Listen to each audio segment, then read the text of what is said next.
Good evening, everyone. We'll be getting started in just one moment. Michelle, let me know when you're ready. I'm ready when you are. Perfect. Well, I will get us started then. I'm sure we'll have some people joining as the night goes on. But for those of you that are already with us, welcome. Thank you for joining us this evening as the sun sets, in New York at least. I am Jennifer Clayton. I am the New York State Bar Association's Attorney Wellbeing Program Manager. And I'm here today with Michelle Thompson. So first, I'd like to just talk a little bit about the Wellbeing Program.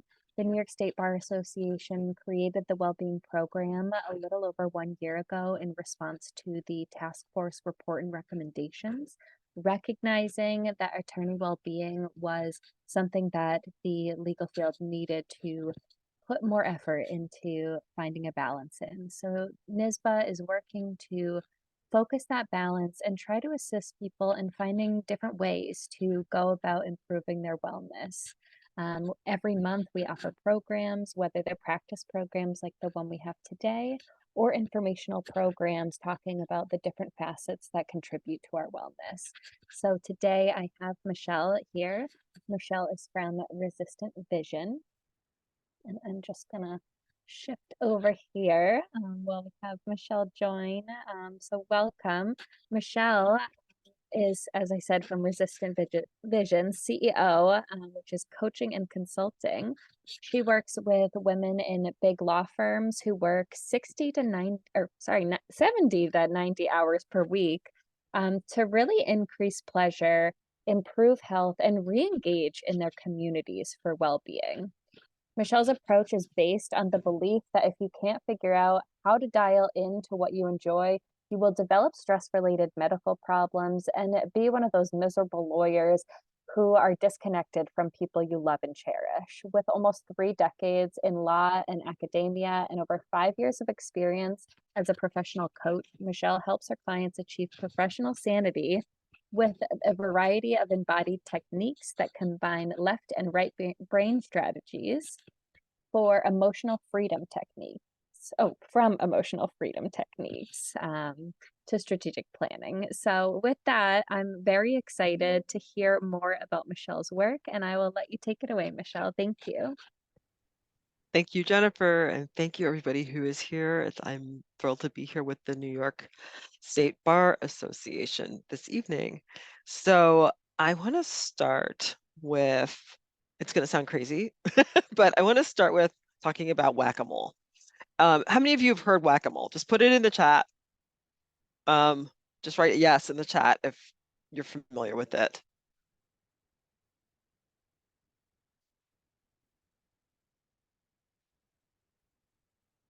I will take that as nobody has heard. Oh, there we go. Yes. Okay. One person's heard of it. Okay. Well, if you haven't heard of it, allow me to show you. Hey, what happened to that? There was a video here of whack-a-mole, but I don't see it here. That's peculiar. All right. It's a game where you literally take a hammer and these moles pop up and you just keep hitting the mole. So you you hit one mole, then others pop up and you hit another one and then another one pops up. And it goes on and on and on this way. And it's a trying game, right? And frankly, not too many people win it because it's actually hard to knock all the moles down. Why am I talking about whack-a-mole? Our lives are like that, right? Think about it. If you're a parent, you put a child to bed, there's one whack, but you know what's sitting out there? All the Legos on the floor and the place you live in needs to be tidied up, right? You can't just go to bed, right? So there are two more things you need to whack, right? And then you remember you have to bring cupcakes to school the next day. There's another mole, right? It's endless, right? Insomnia. Many of us have insomnia because we're like our minds can't stop, can't turn off, right? So, you try counting sleep. There's one mole that you whacked, but then you're distracted by the letter that you were trying to write to opposing counsel. There's another whack. You're terrified about missing a deadline. Whoop, there we go. And the insomnia keeps going on. You walk into the office. You read 21 emails. There's 21 whacks with your mallet, right? On and on. You open a client file, Try to get to work, whack, there's there's another one. There's another impromptu meeting with colleagues because someone is pissed off. There's another whack, right? And on it goes. Our lives are so much like that game, right? It's fun for kids to play. This is just kind of, Tuesday for the rest of us, especially in law. So when we're living like this and when our practices look like this, right? It really impacts our ability to concentrate, right? You can't concentrate when you have all of these other things eating away with you. I had a client who literally said, Michelle, you know how it is. We do one thing and then 20 other things pop up, right? So you can't. It's like it's hard to actually focus, right? You want to spend time with your family and friends because that's what gives you life. And then you're with them, and then the list of but the and the I didn't do the right, it goes. And that's part of what we're moving towards this evening with putting the pleasure in your legal practice, to actually find a way to settle all of that. It doesn't mean I can't make the list go away. If I could, I would, and I'm sure you'd pay me really good money to do that. I can't do that, but I can help quiet the mind enough so that you can actually move the things out of the way with peace and quiet. I'm curious if you feel inclined.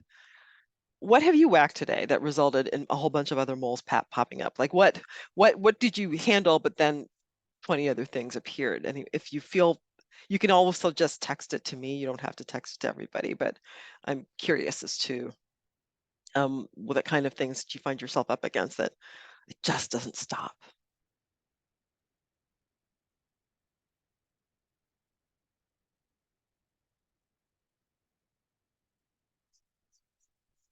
While you're thinking about that, let me tell you about what my typical day looked like when I was practicing law. I would wake up at 6 a.m. and I'd start at work immediately. I lived in a house in DC. So I would run downstairs, I'd brush my teeth. I always brush my teeth first. And then I'd run downstairs to my office in my pajamas and I'd start preparing proposals for the bargaining table that day. And then I'd look at the clock, an hour passed. I would commute from DC to Baltimore and I would go upstairs, get dressed. I have to tell you, I love food. So if I tell you that I don't remember a single thing that I put in my mouth, that says a lot about what my life was like. I have no idea what I ate in the morning for breakfast. I grabbed something, I ran out the door and got in my car to prepare for my commute. I do remember that on my way to DC, there was, and this is in the 90s, right? There was a drive-through Starbucks. I was like, oh, that's exciting. So I could order a grande caffeinated soy milk latte, so I could actually stay awake on the road. And I would drive up to Baltimore to meet with, I was negotiating collective bargaining agreements on behalf of a local labor union. So I would meet with the officers to make sure that our strategies were being implemented. Of course, I would find this to be particularly nerve-wracking, right? And everybody in the office smoked, so I would join them smoking because that helped to settle my nerves. I'd spend 2-3 hours in the office with them.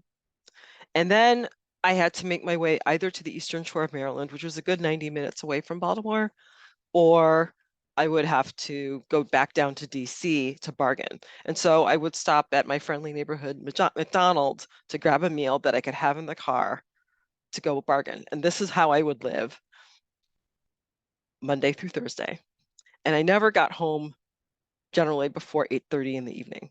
And some of you might go, that, well, lucky you. Well, that was late for me. And I was kind of exhausted, right?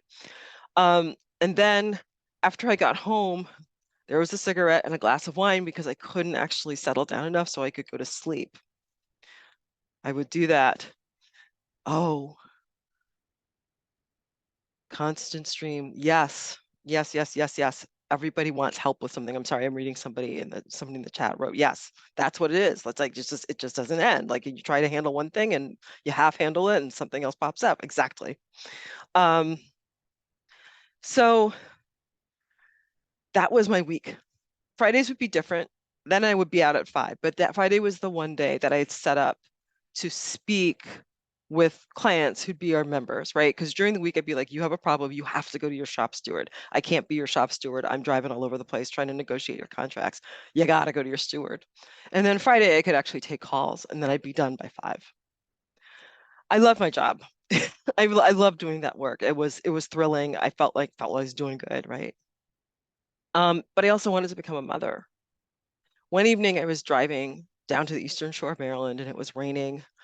And it was an odd thing. I can't say this has happened to me a lot in my life, but I could feel a presence in the car with me. And it was like this young soul in the back seat in a car seat was what I was feeling, right? It was the child I wanted to have. And it was exciting. It was like, oh wow, wait, like if it's that palpable, this must be something that I'm supposed to be doing in my life. And at the same time, I like burst into tears because I'm working 70 to 90 hours a week and I'm earning $40,000 a year. I never got the math right when I practiced law. Um, and I couldn't figure out like how was I going to take care of this child? I don't earn enough for childcare. I I can't work these hours and like have the kid with me all the time. That actually doesn't make sense, right? And I became very despairing about this. Like this is something I wanted to do and I couldn't actually make it happen. So even when my but I'll then back up a little bit and then I'll come to the conclusion of the story. But even when my practice was at its craziest, I have to say that I actually sorted out ways to deal with it, right? I knew that I set the boundary that I will talk to you directly on Friday. You don't get me other days of the week. It's not, or you get me in a very different capacity. I'm not going to solve the shop floor problems then until Friday. Um, and those were the tight boundaries I set. And I kept those boundaries. So my solution to my conundrum was to go earn a PhD. I don't recommend that for everybody. But I decided to become a historian. And but here's the thing, you have to have those tight boundaries when you're doing something like writing a really poor draft of a book. I love my dissertation, but it's going to take a lot of work to turn it into a book, right? Um, but it's those boundaries that allowed me to earn a doctorate and have this young person in my life. It was very, very, very, very, very boundaries. So my spouse, I was like, you've got to be with him 2 to 3 days a week. You just have to do it because if I'm going to get through this program, I actually need time to do my work. And so I could research and write. And if I could spend the rest of my day with my son without being distracted by, oh God, I should have read. Oh my God, did I look at that document? I didn't have to live there. He's now a sophomore in college, and I don't have to worry about the boundaries with him anymore. I wish he'd stay on my pocketbook, but that's a different issue. But boundaries are part of the toolkit that I had to create the pleasure of being a parent with. Um, yeah, so I'm looking at some of the comments that happen, right? Like people give you lots of assignments and they say they're all priorities. It's like they're not all priorities, right? Like they cannot all be number one priority. What's number two and what's number three, right? Um, oh my gosh. I'm looking at some of the comments and that's heartbreaking. Um, so there's one more tool that I wish I had at the time that I'm going to share with you tonight that would have actually like made a big difference for me, right? To handle all three priorities at the same time, right? Like something doesn't get entered at the court and now you have an upset client, right? All of these things, right? There's a tool that we can use to handle some of this, to take the emotional edge off of it so we can come up with solutions and we can take charge of setting the priorities, right? And so we're going to start with diving in with tapping, and then I'll lay out more specifics about why it works. And then I'll provide resources to make sure that you can keep this powerful tool in your life. So let's tap together. That's the promise of tonight. That's what emotional freedom techniques is. It's also called tapping. I'm taking a deep breath because the stuff that you guys are posting in the chat is heartbreaking, and I feel that. I feel that. I can feel my body collapse in on itself. I'm going to ask you a question, and maybe it's the things that you listed in the chat. Maybe it's something else. What is something that is not going well right now in your work life? You don't have to share it. I just want you to keep it in mind. Like, what is it? What is the thing that just makes you crazy every single day you go to work?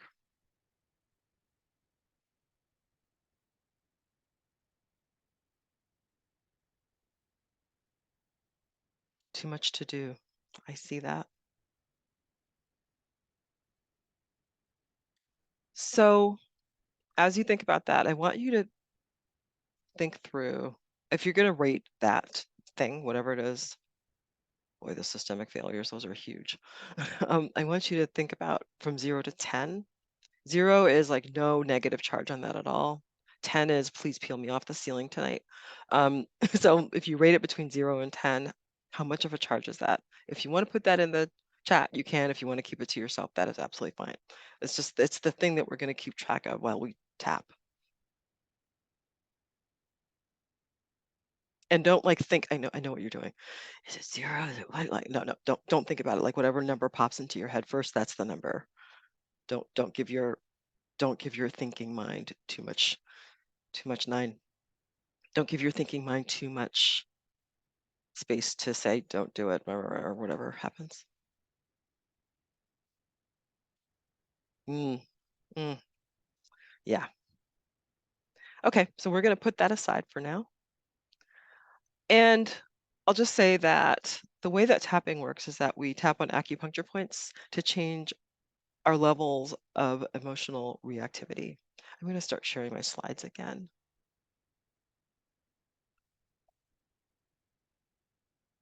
Okay. So as we do this, I mean, you may want to know more than that, but the value of this comes in actually doing it, and then we can talk more about that later if you would like. It's a tool that makes a mind-body connection. So we're going to first start with a constricted breathing tapping sequence, because when we get worked up, we start to breathe more and more shallow, and our mind imitates how we breathe. So I'm going to talk about the basic recipe, and no, we're not cooking. This is the basic structure of anytime people tap together. So we're going to start with what's called the setup sequence, and it starts with the phrase "even though," and we're not going for good grammar here. This is it's just the phrase "even though," and then the thing we don't like, which is called the reminder phrase, and then you add the balance phrase, which is an affirmation or self-suggestion that you accept and recognize what is. That's how we start it, and then we'll keep tapping on just the reminder phrase. I'm just telling you, this is not going to make a ton of sense right now. Just work with me. And then we will, and I'll tell you the acupuncture, the point. So what we're doing is we're actually tapping on acupuncture points. Here's a picture of me with all the labels of all the points. There's the top of the head, the eyebrows, the sides of the eye, underneath the eye, above the lip, above the chin, the collarbones, the armpit, and then the side of the hand. Those are the points that we're going to tap on. I will remind you of those. You don't have to keep track of them. I'm just letting you know what they are in advance. So also, I want to tell you this. You don't have to even take notes. I should have told you this at the beginning of the talk, right? There's no need to take notes. I'm giving you a free gift, and part of my free gift is what we're doing is part of the slides that I'm showing you tonight, right? And it includes, I'm just going to let you know all the juicy things. 7 steps to creating a productive day, how to set up your own EFT sequences, why EFT is a game changer, and your pictorial guide to create the EFT sequences yourself, which is part of the slide I just showed you. So I'm going to give you a moment. I put that in the chat, and you can go ahead and sign up for it. You don't have to read it right this minute, but just know that everything I'm laying out for you, you're going to have access to, and you can keep in your personal toolkit.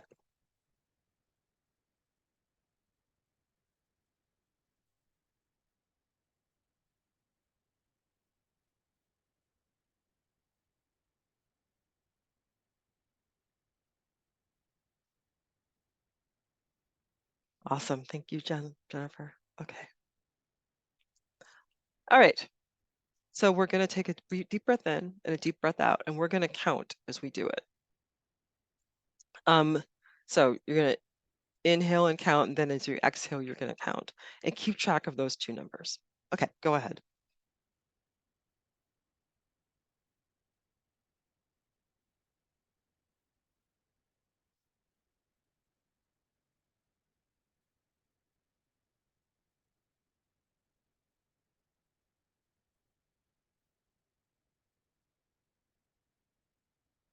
So for me, those numbers are 12 and 24, but you should know that I'm a singer as well, and so I'm like like I'm cheating. So if you want, you can put your numbers in the chat, what those numbers are, breathing in and out.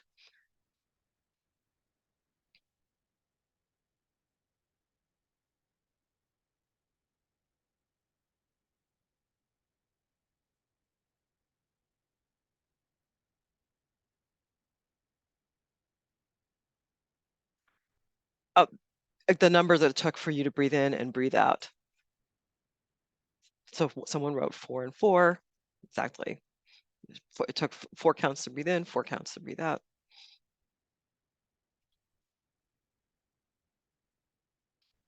Now we're going to start tapping, finally. So we'll start by tapping on the side of the hand, and I'll make sure that you can see where I'm tapping. I'm going to tell you where you're going to tap. Don't repeat that, but if you are in a position where you can, repeat the phrases that I use to tap on. So even though constricted breathing, you can repeat that. I'm open to the possibility that this can shift. You can repeat that. We'll still keep tapping on the side of the hands, even though constricted breathing. I'm open to the possibility that this can shift.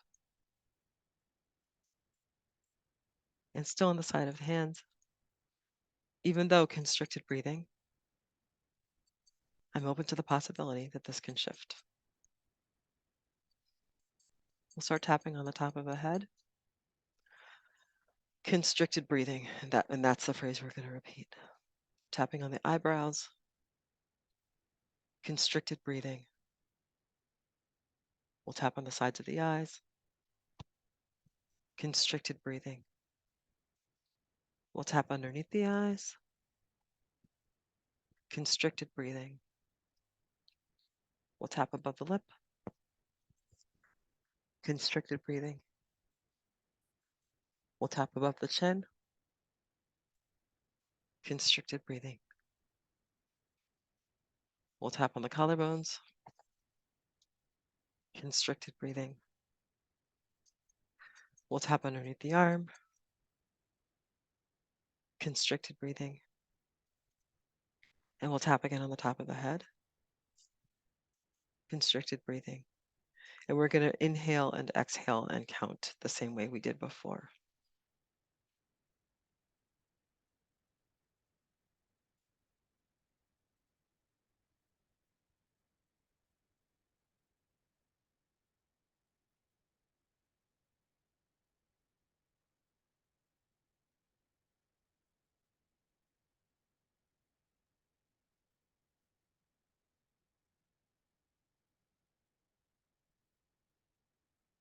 So my count was this time 20 and 30, right? And so if you want to put your numbers, the numbers that you counted in the chat, that's fine. If you don't, that's okay too. But it's a huge difference in the ability to breathe. I want to tell you a story about a client of mine who we were doing EFT. She's a lawyer, but she's also writing a historical book. And so we were working together. And one session, she came in, like in the Zoom room, and she had a black eye. And I'm like, what happened to you? And she said that she was walking and she tripped and she fell. I said, okay, forget everything else. What we're going to do today is we're going to, if you indulge me, let's, we're going to do EFT with each other today. So we did. 45 minutes later, you could see, how it's all blood built up when you have a black eye. You can see the blood moving and shifting in her eyes. Her wrists were sore when we started. The pain was gone. Her knees were stiff, like she didn't even want to walk around. She had much more mobility in her knees afterwards. One of the interesting things about this is that soon after that session, she figured out how to stop working for this particular judge she was a clerk for, and she found another assignment. And I think she was probably preoccupied with work, and that's probably why she tripped and fell in the first place. So we kind of cleared that out of her head so she could find a way forward. Okay, so after that story, we're going to do another round. So we're going to start tapping on the side of the hand. And repeat after me, even though constricted breathing, I'm open to the possibility that this can shift. So tapping on the side of the hand, even though constricted breathing, I'm open to the possibility that this can shift. And back to the side of the hand, even though constricted breathing, I'm open to the possibility that this can shift. We'll start tapping on the top of the head. Constricted breathing. Tapping on the eyebrows. Constricted breathing. Tapping on the sides of the eye. Constricted breathing. Tapping underneath the eyes. Constricted breathing. Tapping above the lip. Constricted breathing. If you yawn or anything like that, that's great. It's a sign that energy is moving. Tapping above the chin. Constricted breathing. Tapping on the collarbones. Constricted breathing. Tapping underneath the arm. Constricted breathing. Tapping on top of the head. Constricted breathing. Go ahead and inhale and exhale and do that count as we do that.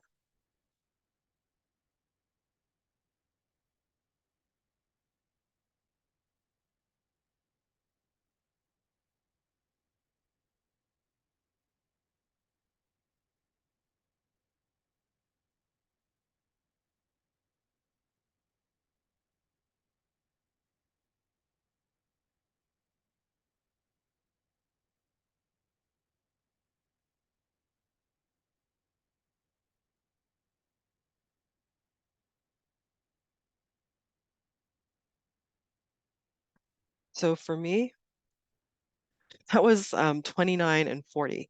You can see that with every round of tapping, my breath extends, it deepens. So that was the second round. We're going to do one more round, but I'm going to give you another story. Another client of mine was really struggling in her firm. She worked for a large firm in DC, and she was ready to leave. She was in such rough shape that she suffered from elevated, really high blood pressure and tachycardia, which is irregular heartbeat in the chest, right? You kind of feel like you're having a heart attack when it happens. So she applied to be in-house with a different company, and she got the job. And she gave notice, and one of the partners in the firm said, wait, come, let's have lunch together. So they had lunch, and he said, you're making a big mistake. We want to keep you. What do you need? And after we worked together, she was calm enough that she could say, I can't work for this particular partner anymore. It's driving me crazy, and listed all the reasons why. She got what she wanted. She got another partner. She got to work on some pro bono work, and she's thriving today. She's she loves what she does. She gets to go roller skating and sing in choirs and do all of the things that she loves in her life, right? But it's because we could actually get her to settle and not be as worked up using EFT. So we're going to do one more last round. We'll start tapping on the side of the hand. You know the drill at this point. Even though constricted breathing, you can repeat that. I'm open to the possibility that this can shift. Still on the side of the hand. Even though constricted breathing, I'm open to the possibility that this can shift. And still on the side of the hand. Even though constricted breathing, I'm open to the possibility that this can shift. We'll tap on the top of the head. Constricted breathing. Tapping on the eyebrows. Constricted breathing. Tapping on the sides of the eye. Constricted breathing. Tapping underneath the eyes. Constricted breathing. Tapping above the lip. Constricted breathing. Tapping above under the chin. Constricted breathing. Above the chin. Tapping on the collarbones. Constricted breathing. Tapping underneath the arm. Constricted breathing. And tapping on top of the head. Constricted breathing. You're going to inhale and exhale and count as you do that one more time for the last time.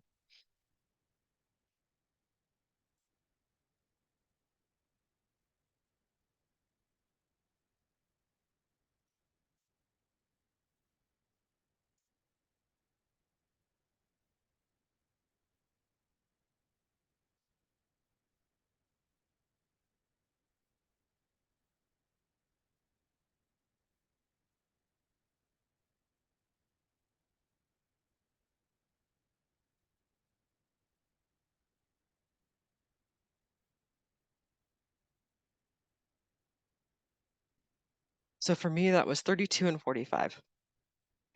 I'm curious, if you want to, you can put the counts of your breathing in the chat. Like it'd be good to see what it was when we first started and what it is now. And if you didn't keep track of that, like what do you feel like now as opposed to when we started?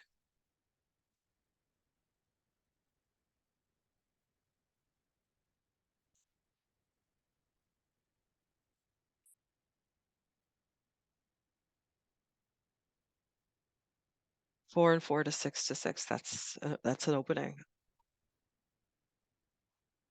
I'm curious for you. How do you feel in your body that might be different right now? I know I start presentations a little nervous, and I can feel the edge come off of that. I'm not as nervous. With the breathing, we're just trying to see how much more extended it gets, right? And so when we're counting as we're breathing, we're actually seeing if we can actually like take more time to breathe. That's what we're trying. That's the point of doing this counting and breathing and then tapping. And you can see how tapping can shift that. Ah, feeling more centered. Your body's feeling okay now. This is good to see. Awesome. Awesome. I want you to go back to the thing you don't like about your job and go back to thinking about that between 0 and 10, 0 being no charge at all, 10 being really, really anxious. And what is that number now? And again, don't think about it. It's just like whatever number pops in your head first is the one that you'll go with. And see if there's a difference between the two. And if you feel like you want to 6 for too much to do, that's an improvement. I think it was a 9 before. That's improved. Wow, that's huge. 7 for systemic failures. Okay, that's impressive. See, and we didn't even, so what's amazing about that is that we didn't even work on it directly. We worked on something completely different, and it's not quite as charged anymore. That's impressive.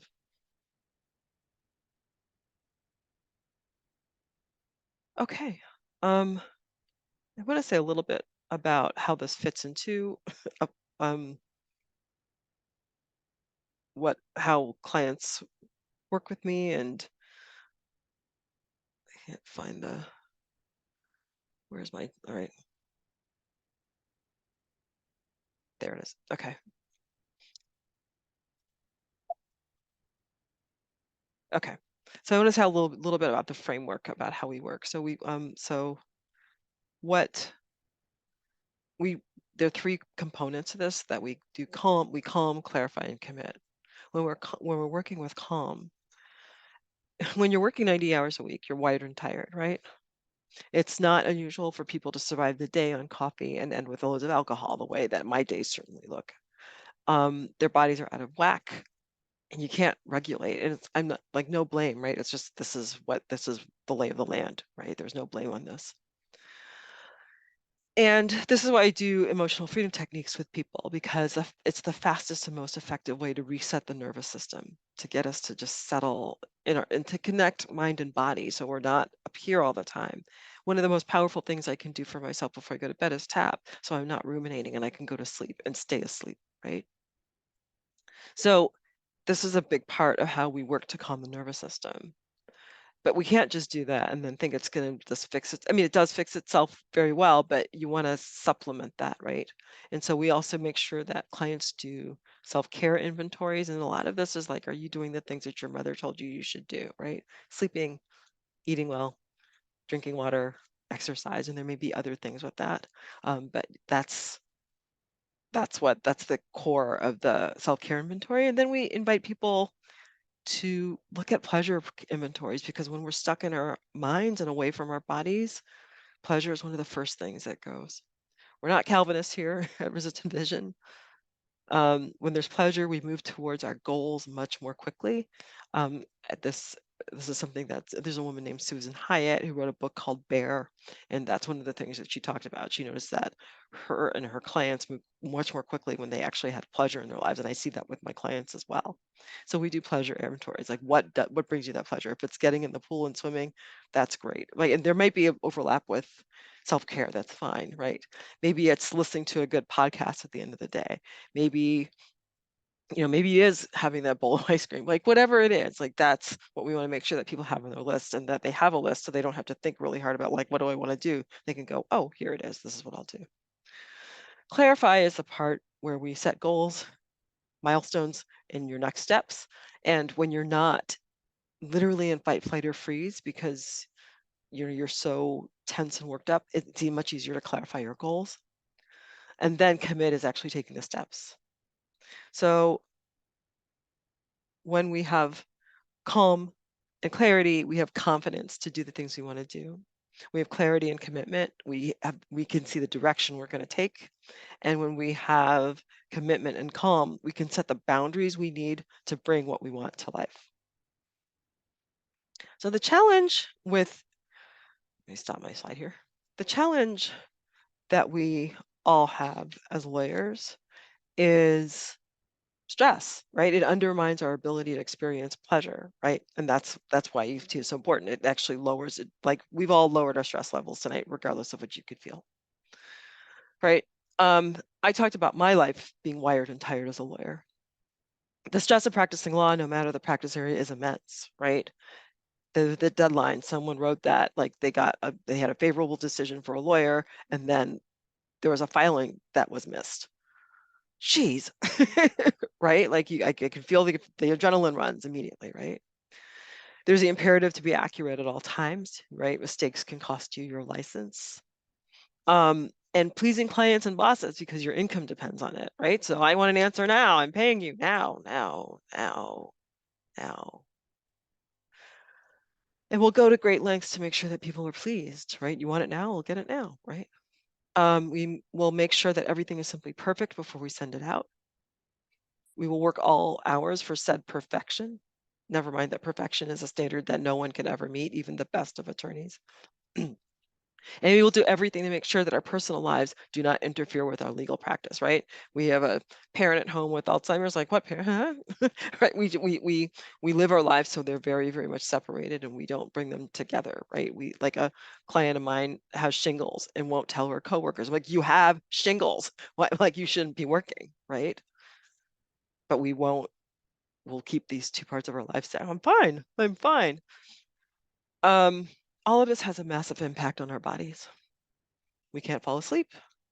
When we finally fall asleep, we can't wake up in the morning. We turn to habits that keep us going, but may undermine our work over the long haul, right? When we're pumping ourselves up with caffeine, we drink caffeine too late, so we can't fall asleep. So then, oh, well, there's alcohol, and that'll take off the edge off of the caffeine, right? So it's just this nasty, vicious cycle. Many of us end up gaining weight. I talked about my client whose blood pressure was out of the roof. Our blood sugar levels are off. It puts us in a position where we're pre-diabetic because we aren't eating properly. And infertility can result because our bodies aren't working well. Never mind the heart attacks and strokes, etc. But we dismiss these signals, right? Because the show must go on, right? We have to keep doing this work, right? We don't want to anger clients. But frankly, how angry are your clients going to be when you're in the hospital recovering from a stroke? That's like that. Then you're really out of the game, right? Like the temporary, I need a minute versus, wow, well, I'll be out for a couple months. That's a big deal, right? So what are you supposed to do, right? You're working 70 to 90 hours a week. Um, you're always freaked out about making things go well for your clients and bosses, if applicable. Every email we get like sends up our blood pressure one more point. Is what I'm talking about something that you relate to? I mean, I saw some of the comments earlier and I'm like, ooh, yeah, that looks like the life I remember. If you do relate to that, just put a yes in the chat.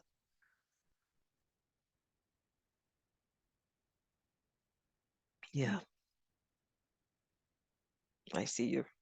Yeah. The irony of all of this. Yeah. Yeah. The irony of all of this is that many of us don't even know what pleasure is for ourselves. We don't have time to sort it out, right? Many of us were discouraged from indulging in it from anything remotely pleasurable. If it wasn't work, you shouldn't be doing it.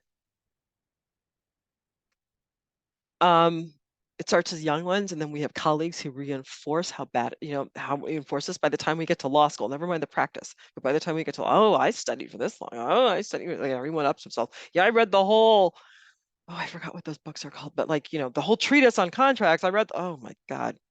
Right. And here we go. We're outdoing each other with like how much time and stress we can put into law school. And certainly when we get to the workplace, our colleagues don't encourage us to engage in pleasure, whatever that is for you, right? That might be lying in bed with a good book, but you haven't done it in so long, you don't know that. Sex works, right? But who has time for something that's, it can be very transactional because we don't have time to really be with the person we're with. A vacation, right? I'm sorry, that was silly of me, my bad. Right? I mean, I'm talking about a long weekend. It doesn't even have to be like a whole week or two, right? Like these are things that we don't do. And it also means that it's hard to find real pleasure in our work, right? A client loves how you represent them, and you can't take a moment to go, oh, well done. That was great, right? A win on a case, you can't like really savor that win. Loving, like, there are people who love writing briefs. Actually, I loved writing briefs. My sister's one of those people who loves to write she loves to write a good brief, right? But you can't show that, and you can't show that you actually have pleasure in it, right? Because it's like, what's wrong with you? We don't do, that's your work. You don't do that, right? You might enjoy bargaining contracts. Yeah, we're not going to show that. And the list goes on of the things that you can't even enjoy professionally because we're so separated from that. The bottom line is that the never ending feelings of stress robs us of our health and well-being, but it also robs us of identifying and enjoying pleasure in our lives, which makes a very difficult job even more complicated.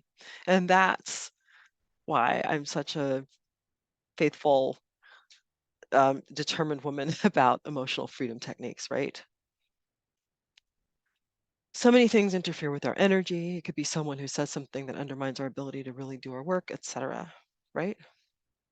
And we navigate this by staying in our minds. We don't dare connect with our bodies. We may collapse, give up, or any number of other reactions. But our brains often undermine us because it keeps us in fight or flight. And that's what takes a toll on us as lawyers. EFT relieves stress by channeling that energy back towards our bodies. We get to feel grounded and stable. We're less freaked out. And we are better able to navigate the situations in front of us as a result.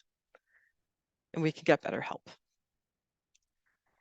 Any questions about EFT, how it works, why it works, and its importance?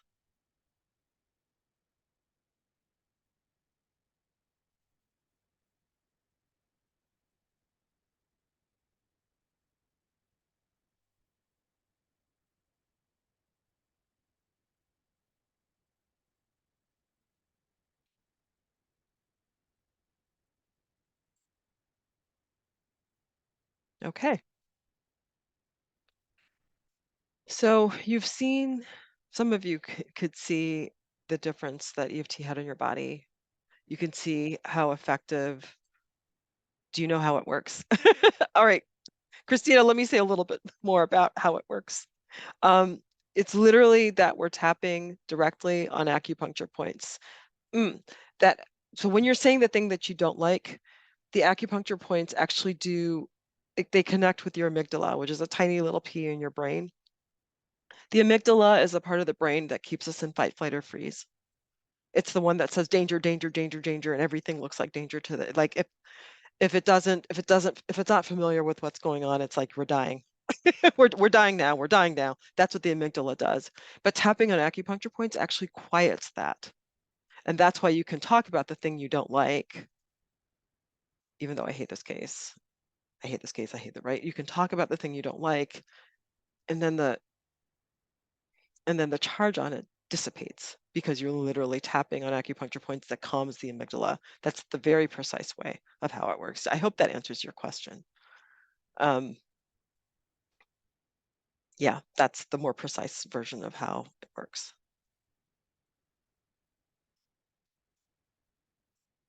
And that's why it helps to lower stress. It can shift bodily discomfort, all of that. I know that I went to a retreat in Colorado and was way up. I was having what do they call it? It's not motion sickness. It's like it's the sickness you have when you're way up in the Altitude. altitude sickness. Thank you. I was having altitude sickness, and my brain's going danger, danger, danger. Not enough not enough oxygen on it, and I could tap on that. Actually I tapped on constricted breathing because that's what was happening. I couldn't breathe and I wasn't getting enough oxygen, and the brain shut up, and I could get rid of the headache. I will talk a little bit more about this, but ideally, so we actually tonight, you saw relief on the first issue that you came up with, and we didn't tap directly on it. We just tapped on breathing and it brought it down. But ideally, you would work very, very specifically on the issue that's really, really stressful. You get the best results when you are specific in using this tool. It's a really good question. Yeah, so when you're tapping directly on a specific thing, that makes a big difference. I have an example. There was a lawyer I was working with who does appellate advocacy, and she'd gotten her brief together. The following day, she was doing her oral arguments, and she called me. She's like, "I'm freaking out. Like I can't go ahead and do this." She had butterflies in her stomach. Okay, even though I have butterflies in my stomach, I'm open to the possibility that this can shift. Butterflies in my stomach, butterflies in my stomach. You get the point. The butterflies subsided by like 80%. She's like, "Okay, I can do this." She went in, she did her oral arguments. The judge agreed with her on every single point, every single one, right? And it's because she didn't have to navigate the butterflies in her stomach. So that's why you're working. So you see how specific that was. Butterflies in my stomach, butterflies in my stomach, butterflies in my stomach. That's the pay dirt with emotional freedom techniques. Keep the questions coming if you have them. I will keep answering them. So I'm glad you got to learn this tool and you got to do this with me tonight. But by 9 o'clock, you'll have gotten my slides. You'll get a video showing how to put it all together, a description of how to do it, all the things, right? Because I want to make sure you have all of that. But let's really think about this. I know you, right people. You're going to get this. You'll look at it and go, okay, that's great. And you'll probably never open it again, right? That's what we do, right? We have a gazillion, quadrillion emails and we're just not going to look at it again. You're going to get home at 10:30 at night and it's going to be the same thing, Groundhog's Day. And you're like, what was that tapping thing? I don't know. That might be good, but like, what, even though, what? Right? And you're just, it's going to be that in your head, right? But here's the thing, like, what if you didn't have to put up with that level of stress? I mean, some of you wrote really stressful things in the chat. God bless you, right? And again, there's no harm, no foul. It's like, I'm not blaming you. This is just the way it is to practice, right? What if like when these things happen, like you didn't have to, like it didn't get this huge rise out of you every single time, right? What if you could be, I mean, not that there isn't a rise, but like your window of tolerance was wider. That's what I like, the tolerance of things that get your goat was wider. That's what we're aiming for, right? What would it be like to do work for your client and know that you can connect with them to get their optimal outcomes without an email at 9:34 p.m. that you have to answer, right? Because that's when you would like to do something else. What if you knew that you could set boundaries with your boss and say, look, I know you think all three things at the same time are all the priority, but I'm going to pick this one unless you have something else to say, because I can only do one thing at a time, right? Without without I give up or going in a fight with your boss, right? Imagine going on a 1-week vacation and know that everything is handled because you've set it up that way, right? These are some of the things that we crave as lawyers and we don't get to have a chance to have. And yes, it's stress in part, it's stress fueled. And it's not just ourselves, it's everything around us as well. So we can use EFT to do something about this. So I just want to invite you to set up a conversation with me to see if this is something that would be useful for you. We can clarify your work-related challenges, the obstacles you've had, what you've tried to handle them, and create a plan to shift those challenges in this call. We would do the conversation over Zoom. I'm also going to start a program called More Time, Tighter Priorities, and More Pleasure. And if you're interested in that, because I think we all want more time, priorities, and pleasure, I'm going to put the link up. That's the wrong link. I'm going to put a link in the chat. I only have 5 slots to speak with me. So if you even are thinking maybe, I would go ahead and grab that now because I don't have lots of slots. But go ahead and set up a time with me. And if you have any questions at all about what we did tonight, I'm happy to answer them on that call. I want you to take a moment and think about how you feel now as opposed to when we began the session, when we started at 7 o'clock, right? If you're breathing easier, if you can tell that you're breathing easier, just write, yeah, breathing in the chat. If your neck is less tight, for example, put that in the chat. Yeah, I see that.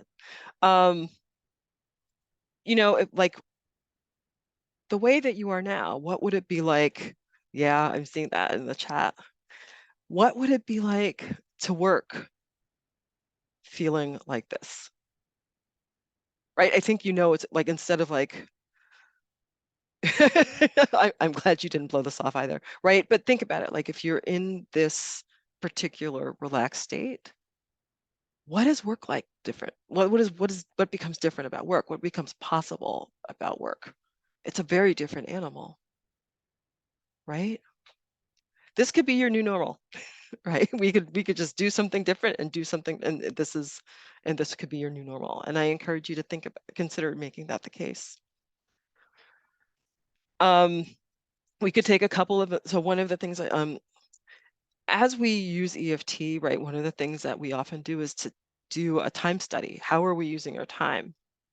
Because I think like, I work, I do, like, okay, let's get really clear about what that is, right? Like to do a time study and see what that is. And then we can actually decide to block time to make sure that we're moving priorities along and that we actually have time to handle the people who are like, please, now I need, like, we can actually set aside time for people to do that. We'll work on setting boundaries, and then we will actually keep tapping to make sure that the new habits that we develop, we can keep, because you're not going to be in flight, fight, or freeze or freak out as you do it. When I'm talking about putting the pleasure in your legal practice, it's talking about being in flow and not constantly disrupted and having your mind all over the place, right? I suspect, how many of you would like to be in flow when you practice? Put flow in the chat if that's the case. Because it's a very different place to do any work when you're in flow. Right? What kind of difference would that mean for you and your clients if you could be in that? Yes, we like to be in flow, right? One more thing, while you got a lot out of constricted breathing, like I said, when you're working specifically on your thing, right, your particular thing, it's even more effective. It's even more powerful.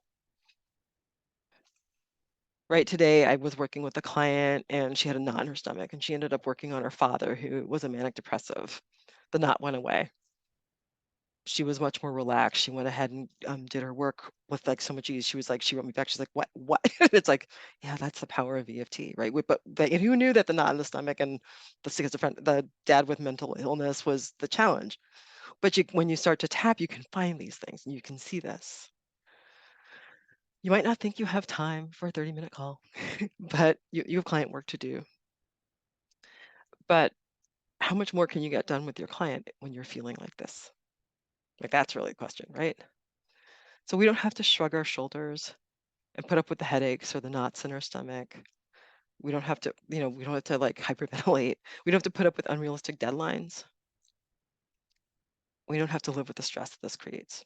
You're brilliant. I know that. And I know you're up to your eyeballs in work. I saw some of that. Some of you are up to your eyeballs with your kids, with life in general. And you don't want or need to figure out just one more thing. So I can help you with that. And it starts with a simple conversation. So these are the tools that I use to mitigate stress. I encourage you to take advantage of EFT as one of them. I hope to see some of you for more time, tighter priorities, and more pleasure. So sign up for a time with me. The link is in the chat. And I'm so delighted that I get to do this with you tonight. Thank you. Thank you for having me. Thank you so much, Michelle. And like I said to everyone, I will send an email tomorrow with a copy of this recording, and I'll include the links that Michelle provided in the chat so no one has to worry about saving those real quick. Thank you all so much for spending your evening with us. And Michelle, thank you for your time. Oh, yeah, thank you for having me. The whole point in these programs is to really help people figure out what that flow looks like, and integrating it in. Being able to take this program from the New York State Bar Association, um, and think about your personal attempts at this wellness balance in this professional mindset, is really the goal. So Michelle, thank you so much for giving us this opportunity to kind of flow into our day here. And yes, everyone, we'll be in touch. So you'll get Michelle's contact info when I email you. Thank you, Jennifer. Take care, everyone. Have a great evening.